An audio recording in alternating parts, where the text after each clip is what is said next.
Although many men have been fooled in the past, some have managed to run away from the fire before it consumed them. My name's Eamon, I'm 26, and a couple of years ago I was a club promoter, dancer, big on social media, and just everything that wasn't right in life. I was blinded by shaitan, like the glitz, the glamour. I'd think to myself, being what I was, used to be a dancer, jumping in the middle of a circle and having all eyes on you and making people clap and cheer. I thought that was glamour. I thought that was, wow, what a rush. My name's Noor. They used to know me as Noah. Eamon's my best friend. Been mates with him since high school. We used to go out together, do everything together, the promotions, the festivals, the whole lot, At the time when you're there, you're enjoying it. The way the environment is, girls coming at you, the lights, the music, your heart pounding, and the goosebumps, and the really good feeling that everyone wants to search for. And shaitan did, he beautified everything around me, from women to money to acquiring more, and he made it look so good that you wanted more. And if you took a bit, you weren't satisfied, you still wanted more. And I always felt to myself, I can go out every night, Wednesday to Sunday night, and just party and hang out and meet people and socialise, and I'm not hurting anyone. In the actual sense, I was hurting myself. With a lifestyle of non-stop parties, music and dancing, it wasn't long after until both Eamon and Noor soon came to realise the emptiness hiding behind all the glitz and glamour. Night in, night out, you go out, you think you had a good night out, but once you rest your head on that pillow, you realise the emptiness that's in your heart. You just went to sleep, and everything you just did was a waste.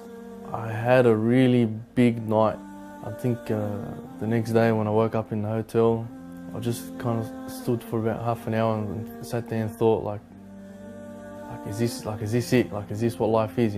Work Monday to Friday, go out on the Saturday. And I thought at that time, there has to be something more to it. The time came and I started to realise to myself, what am I doing? Well, what's the purpose of this? Why am I in this scene anyway to begin with? And when I started to realise to myself, I actually sat down, I still remember this day. I just came back from a night out, went to sleep, woke up, and I was sitting in my bed for literally, no joke, half an hour at the most, and just wondering what happens when death comes. Death itself. When it comes and it takes you, what happens after that? ألهاكم التكاثر حتى زرتم المقابر. And then that's when I started to change and started to realise, and I started to attend a lecture or two. At that time, when when I came to make that decision, I was planning to go to, one of the really big music festivals that I had been to probably the year before, and I had a ticket. I had it with me, and I think about a week before, I was getting offers of over $500 for it. Even some of my friends were coming at me with money after they found out, that I put on Facebook or something that I didn't want to go anymore. But I knew that the only way I was really going to feel like I had let go was to burn that ticket.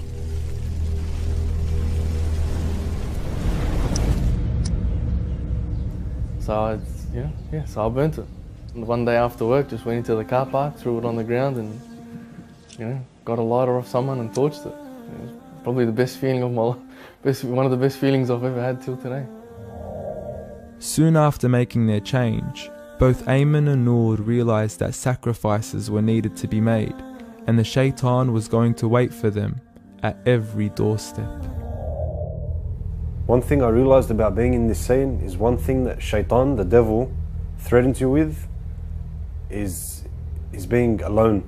He threatens you that if you leave these people that you're with in the circle, you have no one, which is completely false. At one point it was actually only me and Noor, as mates and as brothers. But then through Islam, and as we started to practice our deen, we started to realise the brotherhood became bigger. 10 grew to 20, 20 grew to 30, 40 grew into an amount that you can't even explain. Sometimes you go pray at another mosque that's completely out of your area, and you meet someone that has seen you before, or you've seen them, and they're like, oh, I remember you, brother, you were sitting at this talk, or I met you at this dinner, or I met you at this fundraiser. It's an amazing feeling because that person's coming up to me just to say hello. He doesn't want money from me.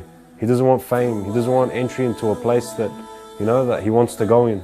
He just wants to speak to me because that's what Islam is about. Love. The sweetness of faith was slowly falling into their hearts, and over the past 3 years, the fruits of their labour were beginning to pay off. Alhamdulillah, by the will of Allah, the past 3-4 years have been beautiful for me. You know, alhamdulillah, Allah subhanahu wa ta'ala invited me to Hajj in 2011. That was an experience I would never forget. I took my mother as well. And alhamdulillah, I've been to a few countries around the world to, you know, spread the deen of Allah. Be France, New Zealand, also go around Australia. The Prophet Muhammad, peace be upon him, taught us that the best of us in our days of ignorance are the best of us in religion. To understand what this means entirely, we only have to look towards what happens next in their journey. Last year, me and Brother Noor actually went to one of the festivals, one of the big music festivals that happen every year. And we went there to call people to not go in, you know, to save them.